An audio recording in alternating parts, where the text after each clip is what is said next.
Hi, it's Jeff. And Denise from Mousesteps.com. And this is episode number 264. 264. Of Mousesteps Weekly. Sponsored by MEI Travel and Mouse Fan Travel. They turned 20 this year and have over 80 vacation planners. Requesting a quote is free, and they specialize especially in Disney vacations. And there's so much this year to plan for, including Toy Story Land. We're going to Pixar Fest at Disneyland next week. There's Incredible Summer. There's Epcot Food and Wine Festival. Not to mention Disneyland Paris. Disneyland Paris has so much going on this year, too. And Tokyo Disney. Yes. Well, the 35th for Tokyo. Exactly. And they go to all of those places, and they can certainly help you book any Disney travel. So make sure you check them out. MEI Travel, highly recommended. So this week's show we recorded in advance to when you're listening. We are right now at Disneyland enjoying the opening of Pixar Fest. So these are some things that we've kind of had around for a while, mainly from Axel's trip a month or two ago at the Polynesian. We're going to talk a lot about that and some vintageness coming up too. Well, he was staying over at Disney's Polynesian Resort at the time that we were doing all of this. We had shown the super blood blue moon or whatever that we went at, 5 or 6 in the morning to go check out. And here we are at Disney's Polynesian Resort. We weren't even planning the previous day until the evening to even be there because we didn't know about this moon. Very last minute. And then it was like, should we go to Kona Cafe? We should go have something to eat. Well, we were there for opening. We Axel and I went there before it even opened and asked if we can get in because we had no reservation and they were totally booked. So that'll tell you if you go very early, you might be able to weasel your way in. Well, it's popular, but it's not as popular. Ohana is the one that's really the tough one to get. But Kona Cafe has a lot of really fun items. I haven't done breakfast here in a very long time. We did it maybe 5 or 6 years ago. It's a long time, you're right. And we usually get our Tonga Toast over at Captain Cook's. There's some differences between the Tonga Toast here and the Tonga Toast there a little bit. Well, before we even get into Tonga, for research purposes, of course, only, we decided to get this mimosa flight you're looking at, and it was delightful. Well, the mimosa flights, I guess and I didn't really study the menu, so I had to research it. There are maybe 5 or 6 different ones that you can get. Like you can get orange, pineapple, cranberry, pink grapefruit, and then there's something called, is it lilikoi? Which is something I've never even heard of until this second, but that's one of the drinks. These guys looked very happy with the flight, and we were told you can also get it with vodka if you prefer. We heard they have Grey Goose in the back. That's what they said, or at the bar, I think. That's true. Anyway, here are our food items. That's yours? Yes, and I had it's like an egg platter, and then there's this Mickey muffin. I didn't eat it. I ended up taking it around and taking pictures of it in the park. That thing went all the way to the Magic Kingdom. It did. Well, then it went back to the Polynesian Resort, and eventually I threw it out. Regular French toast there. But, yeah, and then there's French toast with bacon. And there is, French toast, there's I guess they were able to have some bananas Foster or something similar to that. That's what it was, correct. But this is the star, always the star of the show. Tonga Toast. Tonga Toast. And what we did is we split a Tonga Toast. There's a nice picture of it. So we split that. So I had half of the eggs, you had half of the Tonga, and it made for a perfect meal. For me, eating a full Tonga, I always feel a little too sugary at the end. And I mentioned that Captain Cook's has it. The one difference really here is that they have strawberry compote with it. And that is really the main difference. And I like these little chocolate figures that they had on display. And I think this may have come from the Epcot Food and Wine Festival when they have their displays. I don't know that they'll have them this year because the Wonders of Life building is now totally closed. Right. The festival center. So maybe they'll have it over at the Odyssey, or maybe who knows? We'll have to go to breakfast more often. And look at the chocolate displays. But anyway, it was nice to see those again.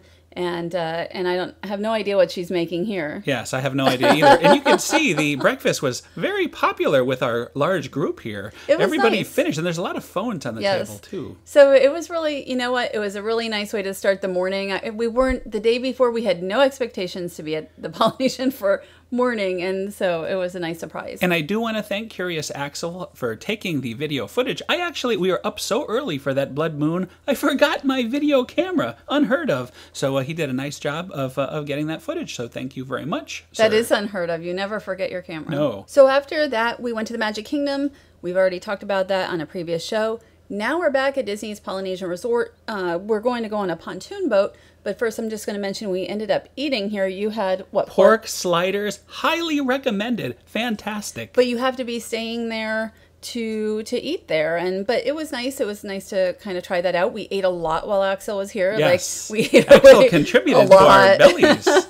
But this was a great idea. It was Axel's birthday, so we decided, you know what? Let's take out the big pontoon boat. We hadn't done it. You and I hadn't done it for since my birthday, actually, about 5 years ago. It's been a while, and we enjoy the pontoon boat, so I don't know why it's been so long. So we're just getting some instruction on where not to go, where it's okay to go, all that kind of stuff. And here we are after only like 5 minutes. I am driving the boat off, and there is what you notice. We all three captains. I was three captains. I don't have a hat. Jeff knew I probably wouldn't wear it. I provided the hats, and I knew you would not be a captain. Yes, and then the trackers bought captain hats like not too long afterwards, so that was funny. Like a few days later. Great minds think alike.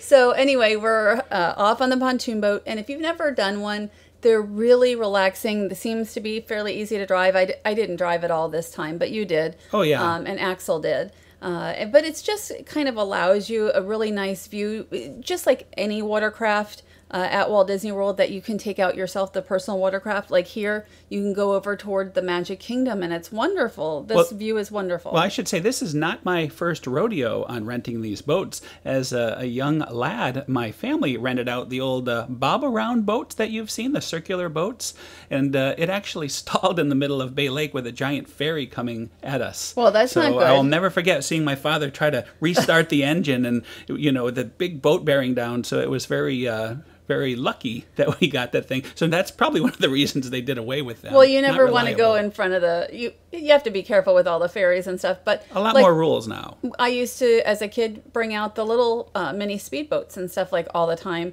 every year when my family would visit. But here you can see Disney's Contemporary Resort. I'm photographing the Magic Kingdom.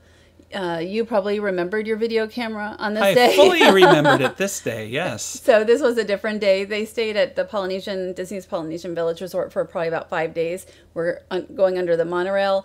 And this is something that you can do in one of the normal boats that Disney has, but it really is something different when you're in your own pontoon boat and kind of can decide where you want to go in Bay Lake and Seven Seas Lagoon. And there's so much to see. I mean, here's a nice view of the cabins over at the Wilderness Lodge. And because I had just told the story, I was able to quickly pull out this vintage photo showing the bob-around boats, the ones that I mentioned we got stuck in the middle of Bay Lake in. Behind you and your brother and sister. That's my brother and sister, right. And you can see it's a very interesting designed boat there, very short-lived. And I think the one we rode in was actually a bob-along boat because it had a slightly different shape, not exactly circular. And we're going to be heading over to Discovery Island. Obviously, we're not going on the island. We're just going to go by the island. There's it's like a boat, and it's a remnant.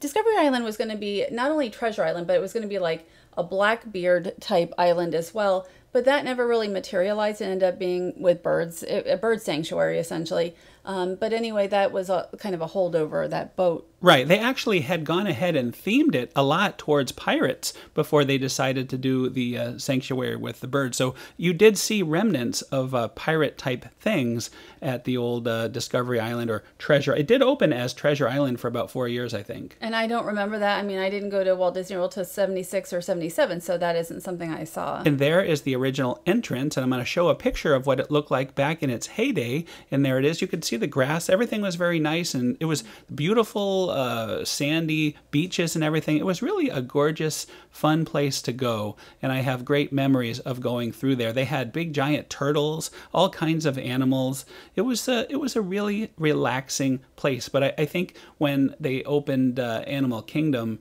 it really suffered because, you had the whole Animal Kingdom park to see animals. And I find it interesting, people used to live here before that, like back in the 30s or the 50s, somebody actually owned the island. And look at this, before Captain America was a Disney-owned thing, I was supporting him, and that's me with a bird. And they had a little bird show, and they also had an area where you can have a bird on your shoulder. Actually, I just did that as an adult last week at Margaritaville. We both had these parrots on our shoulder. So something doesn't change 45 years later or whatever. I know, you can put that on your Facebook or something.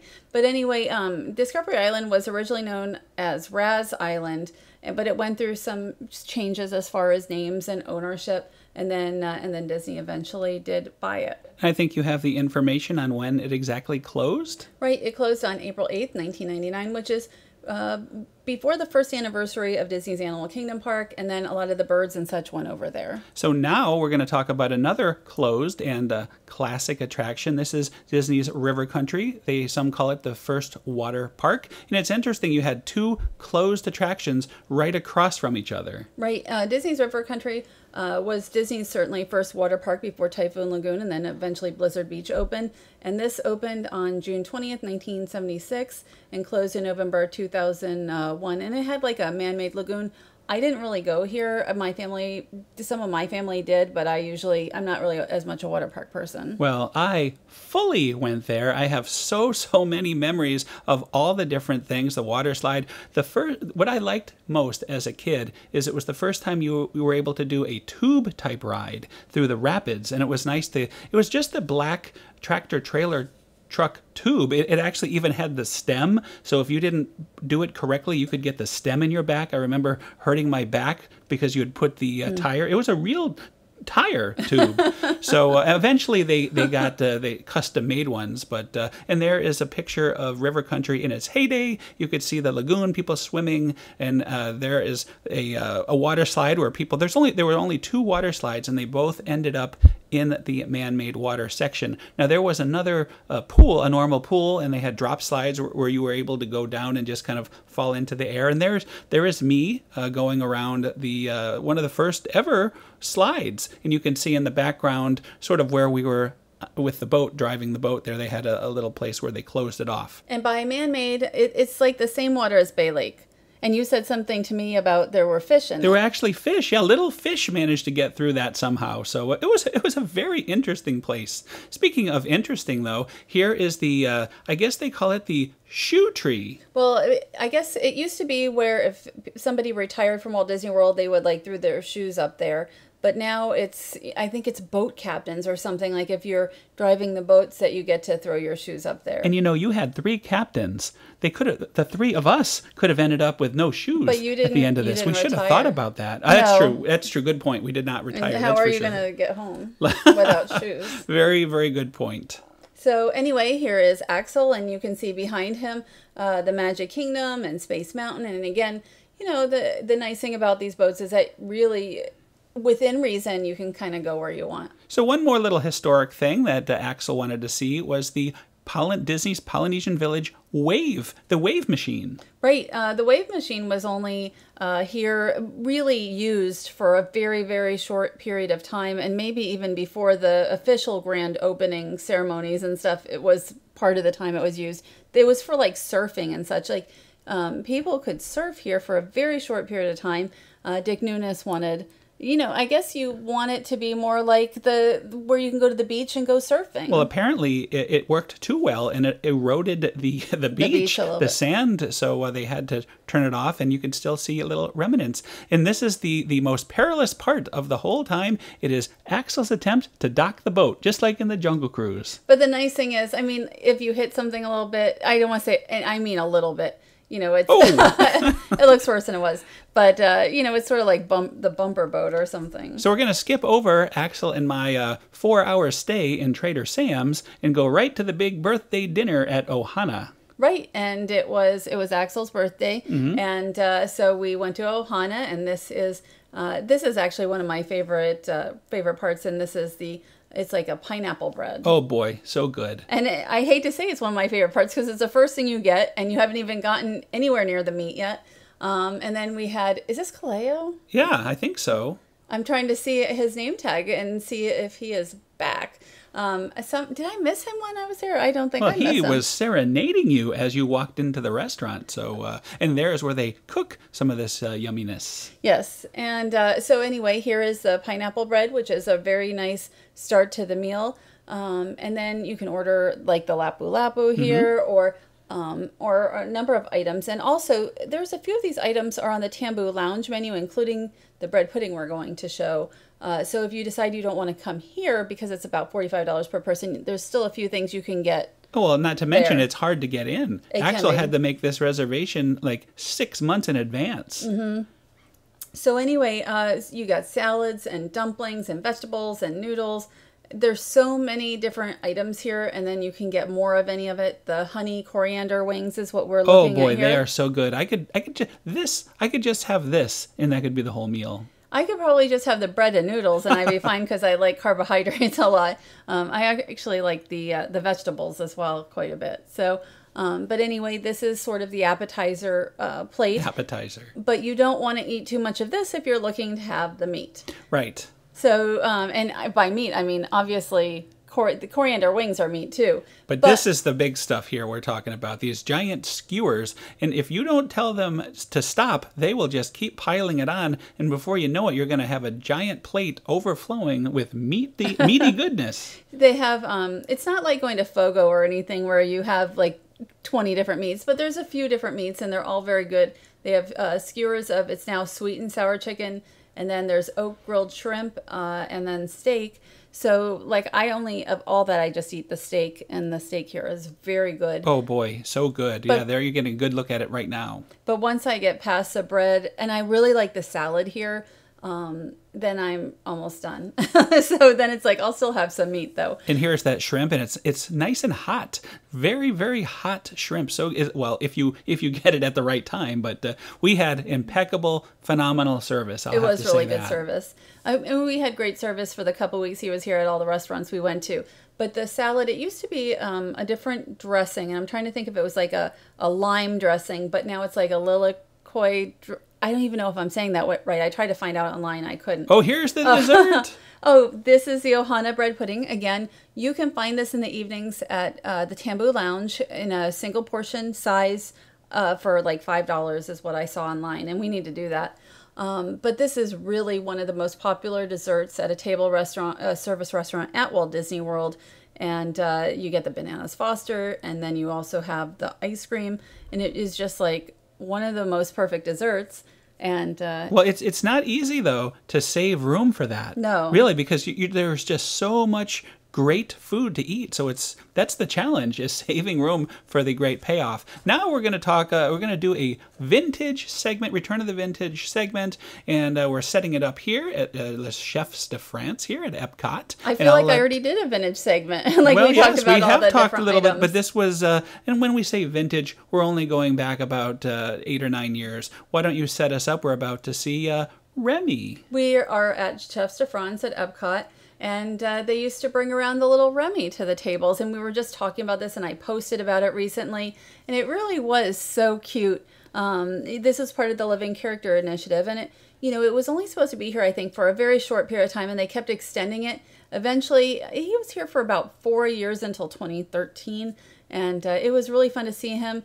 I think now he would even be more popular because Instagram and Facebook, everybody wants to see, everybody likes to post pictures of things now and to go see things. It makes it more popular. Of course. I mean, really, if you can do what you do with a wall, what can you do with a rat? And it's not really just Remy. It's the actor, the interactive element. This is a former Adventurers Club performer. There is a number of former Adventurers Club performers that went on to do this shortly after the club closed. So it was nice to see them also back at that time period. And I remember, people saying online that, it was mildly controversial because not everybody wants to see a rat during their meal. I love a rat during. You know what? I loved seeing the rat during my meal. It was spectacular. And not only that, but I think most people enjoyed it. And again, I think now it would be even way more popular than it was at that time. And it was not continuous. I mean, they would come, you'd meet Remy, and then she would wheel him away, and that was it. So it wasn't like you had this nonstop. It was sort of like a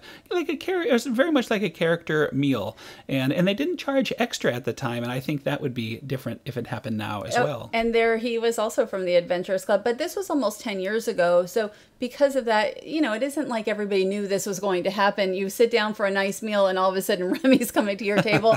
And, for some it's a delight, and for some it's just maybe a surprise. But again, for me, it was a delight. So let's quickly mention some of the other Living Character Initiative characters. We just recently saw Luxo, who was at the Disney's at the Hollywood time. Studios. Was it Hollywood Hollywood or still MGM? I thought it was guess Disney's Hollywood Studios at the time. That's around the time Toy Story Mania opened, the Midway Mania. Muppet Mobile Lab. Muppet Mobile Lab, which I did see when it first came out almost about 10 years ago, and then it finally returned again. And then there was Cubot at Disney's Hollywood Studios. I remember that. That was quite an interesting character, and that went to, I think they shipped him off to Hong Kong. Right. And I'm sure there must have been a couple of others along the way as well. But anyway, hopefully we have not seen the last of Remy. I think it would be very, very exciting to see him return at some point. Perhaps when they have the new Remy Pavilion that'll be opening at Epcot in a few years. Well, is it going to be a Remy Pavilion or mostly the ride? Well, mostly, I think it's probably mostly the ride. But, so whatever they bring, it would be wonderful to see them bring like the restaurant from Paris here.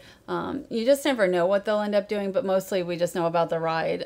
So we'll see. So anyway, that is another show. We will be back next week to talk all about Pixar Fest. Hopefully we have had a successful trip with lots of footage and lots to talk about when we return on next week's show. And paint the night. Paint the night. Can we do this again? And also the redhead is still there. The redhead that we just got rid of here is still there for another few weeks. Yes, hopefully we have said our proper goodbyes to the redhead by now. I thought we already had. By the time people hear this. And then I know there's at least, and Bugs Land. So I don't know if everybody knows that Bugs Land is closing. So we're going to, get some rides on Heimlich Choo Choo there because that's a favorite. So there's a lot to see while there. So come back next week for full coverage of Pixar Fest. Thanks to our sponsor, MEI Travel and Mousefan Travel. Check them out. Sign up for their newsletter. And they can help you get whatever the best deal is, and also just to help you navigate your Walt Disney World vacation, your Universal vacation,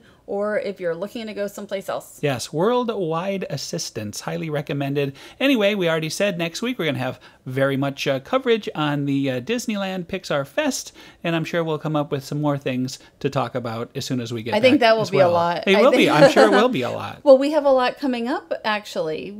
I mean, we have the Incredible Summer coming. We have Toy Story Land coming. Like, when we get back, we're going to be diving, we're going to dive head first almost into Paris. Not to mention, when we get back, it'll be just about time for Animal Kingdom's 25th anniversary. Oh, 20th anniversary. Let's not rush it. 20th anniversary. I was there for opening day, and I think you were there opening day as well. I was there pre-opening day and opening day. Same here, yeah. Anyway, there's a lot coming up. So thanks again for listening. Have a great week, and we'll see you all next week. Have a great week.